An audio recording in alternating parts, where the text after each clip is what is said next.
అమరావతి చిత్రకళ వీధి పోస్టర్ ఆవిష్కరణ సమయంలో అందరికీ నా హృదయపూర్వక నమస్కారం. ఈ కార్యక్రమాన్ని టూరిజం శాఖ అమాత్యులు, టూరిజం శాఖ అధికారులు అందరూ కూడా ఈ రోజున పోస్టర్ని ఆవిష్కరిస్తున్నారు.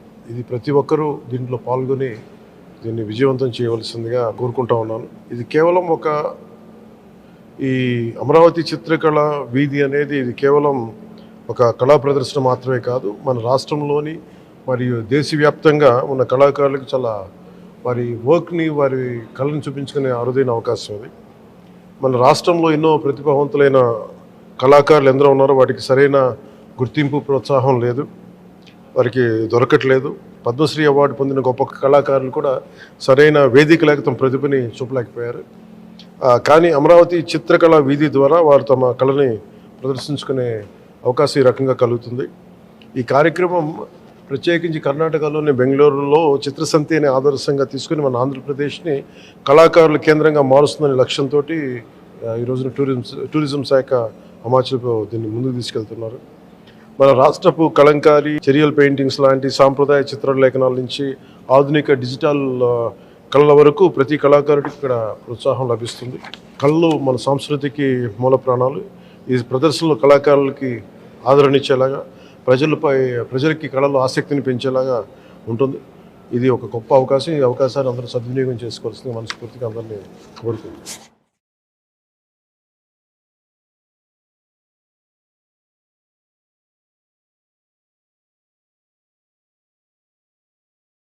శ్రీ నారా చంద్రబాబు నాయుడు గారికి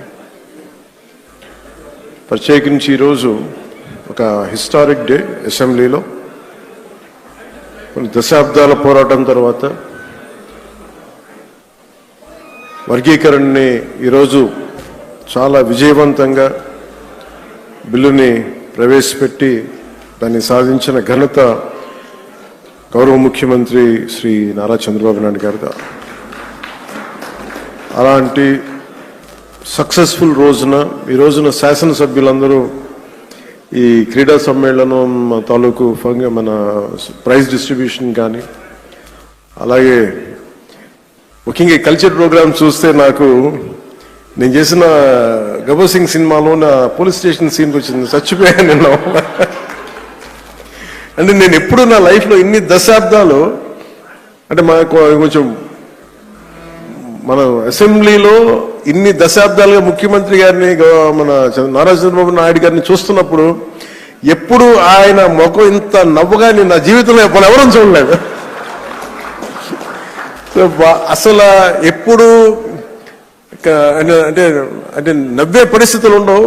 ప్రత్యేకించి ఇందాక మన గౌరవ శాసనసభ్యులందరూ కల్చరల్ ప్రోగ్రామ్ చేస్తూ ఉంటే, ఒక నియోజకవర్గాన్ని బాధ్యత మోసే ఎమ్మెల్యేకి ఇన్ని బాధ్యతలు ఉంటే 175 నియోజకవర్గాలు, ఆల్మోస్ట్ ఇన్ని పార్లమెంట్లు, 25 పార్లమెంట్లు, ఒక రాష్ట్రం, ఇన్ని కోట్ల మంది జనం బాధ్యత మోసే వ్యక్తి నవ్వు రావడం అనేది ఉండదు. ఎప్పుడు లోపల ఎలా చేయాలి సమస్యను ఉంటుంది. అలాంటి వ్యక్తికి అలాంటి బలమైన నాయకుడికి మీరు నవ్వు కలిగించినందుకు మనస్ఫూర్తిగా మీకు చేతులెత్తి నమస్కరిస్తున్నాం. ఒక సింపుల్గా చెప్పాలంటే మీరు చేసిన performance simple, I can say wow. అసలు ఎంత ఆనందాన్ని ఇచ్చిందంటే నేను మర్చిపోయాను. అంటే నేను ఇంటికి వెళ్ళి కూడా కొన్ని రోజులు నవ్వుకునే పరిస్థితి ఉంది నాకు. అంటే ఇది మన ఒక్కళ్ళకి ఆనందం కాదు. ఇది శాసనసభ్యులు అంటే ఎప్పుడు వ్యక్తిగత కక్షలు, గొడవలు, అరుపులు, కేకలు అన్న సంస్కృతి గత 5 సంవత్సరాలుగా చూసాం. అలాంటిది మనందరం విభిన్నమైన పార్టీలకు చెందిన వాళ్ళం, అందరం కలిపి ఎన్డీఏ కూటమి. అలాంటి ఇదే వేదిక మీద అనుకుంటగా మన ఎన్డీఏ కూటమి మొత్తం ఆ రోజున పురంధేశ్వరి గారు కానీ, నేను కానీ అందరం ఆ రోజున గౌరవ ముఖ్యమంత్రి గారిని ప్రతిపాదించినప్పుడు ఒక కొత్త ఆశ కలిగింది. రాష్ట్రానికి 5 కోట్ల మంది ప్రజలకి, దేశానికి ఒక బలమైన, ఒక సమర్థవంతమైన నాయకత్వం ముందుకు వచ్చింది నడిపించడానికని. ఈ రోజున సమర్థవంతమైన నాయకత్వమే కాదు, ఆనందాన్ని పంచే నాయకత్వం కూడా శ్రీ నారా చంద్రబాబు నాయుడు గారిలో చూసాం. అసలు ఇలాంటి వేడుకని ముందుకు తీసుకెళ్లిన వ్యక్తి సహజంగానే ఆయనలో ఉండే ఒక గ్రేట్ హ్యూమర్ ఉంటుంది, హాస్యశీలి. శ్రీ చింతకాయ మన గౌరవనీయులు స్పీకర్ శ్రీ చింతకాయల అయ్యన్న పాత్రుడి గారి పాత్ర ప్రశంసనీయమైనది. ఎందుకంటే ఆయన కనుక పూనుకోకుండా కానీ ఉండుంటే ఇంత ఆనందాన్ని మనకి లభించే అవకాశం ఉండేది. మనస్ఫూర్తి చింతకాయల అయ్యన్న పాత్రుడి గారికి మనస్ఫూర్తిగా ఈ సందర్భంగా నేను ధన్యవాదాలు తెలియజేస్తాను. అలాగే గౌరవ అసెంబ్లీ చైర్మన్ శ్రీ కొయ్యి మోషన్ రాజు గారికి, అలాగే దుర్యోధనుడిగా మనందరిని ఆలోచించిన శ్రీ రఘురామకృష్ణరాజు గారికి, కమిటీ సభ్యులకి, స్పోర్ట్స్ డిపార్ట్మెంట్ అధికారులకి, కార్యక్రమాన్ని విజయవంతంగా నిర్వహించిన ప్రతి ఒక్కరికి నా హృదయపూర్వక కృతజ్ఞతలు.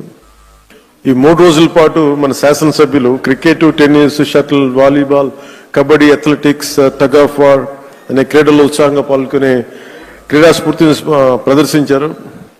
నాకు దురదృష్టవశాత్తు ఏంటో నేను ఎప్పుడు నా క్రీడలు నాకు తెలియదు చిన్నప్పటి నుంచి కూడా. మొట్టమొదటిసారి నాకు కూడా ఒక ఆశ కలిగింది, నాకు కూడా చేయాలనిపించింది. మేము వచ్చే సంవత్సరం ఒక ప్రయత్నం చేస్తాను. ఈ పోటీలో విజయం సాధించిన సభ్యులందరికీ నా హృదయపూర్వక అభినందనలు.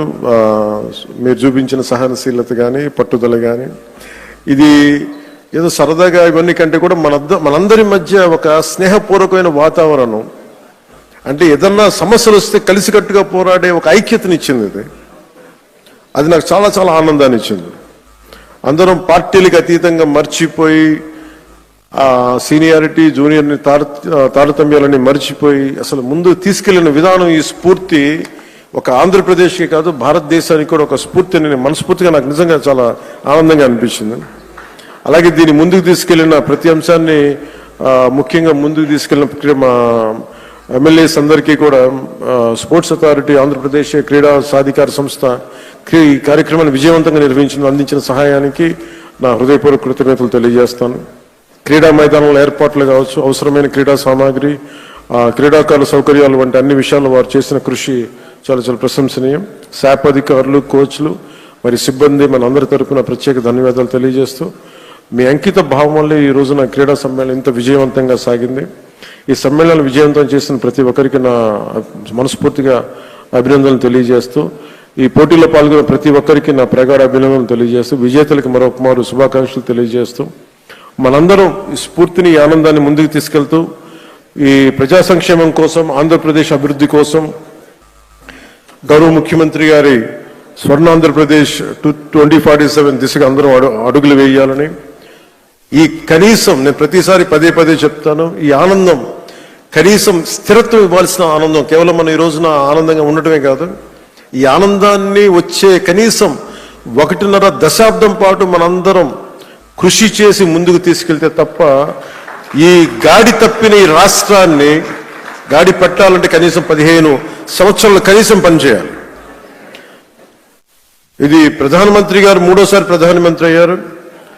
అలాగే ఆయన 3 పర్యాలు ముఖ్యమంత్రిగా చూడాలి నాకు మనస్ఫూర్తిగా నాకు ఆశయం, కోరిక కూడా. ఎందుకంటే ఆయన అనుభవాన్ని మనం ఎక్కడ కూడా అసలు పక్కన పెట్టలేం. సో ఆయన దగ్గర నేను మనస్ఫూర్తిగా ఈరోజు మరోమారు గౌరవ సభ్యులందరి తరపు నేను ముందు చెప్తున్నాను, ఆయన దగ్గర నుంచి నేర్చుకోవడానికి కానీ, ఆయన కింద పని చేయడానికి కానీ నేను అనుక్షణం ఎప్పుడు సంసిద్ధంగా ఉంటానని తెలియజేసుకుంటూ, నాకు ఈ అవకాశాన్ని ఇచ్చిన ప్రతి ఒక్కరికి ధన్యవాదాలు తెలియజేసుకుంటూ, ముఖ్యంగా మీరు ఇంటికి వెళ్ళేటప్పుడు మీరు చాలా అనుభవాలు తీసుకెళ్తున్నాను. ఇందాక గౌరవ ముఖ్యమంత్రి గారు కూడా చెప్తా ఉన్నారు, వారిద్దరు గౌరవ మన సుందరపు విజయ్ కుమార్, మన ఇంకో శాసనసభ్యులు ఇద్దరు చేసింది, రాలిపోయే పువ్వా నీకు రాగాలి ఎందుకంటే, నేను అది గుండెల్లో నింపుకొని కారులో వెళ్ళే వరకు, ఇంట్లో పడుకుపోయే వరకు ఈరోజు అదే నవ్వుతూ ఉంటాను. ప్రతి ఒక్కరు చేసింది, అంటే మనస్ఫూర్తిగా అందరికీ ధన్యవాదాలు తెలియజేసుకుంటూ, జయ ఆంధ్ర, జయ భారత్, జయ హింద్.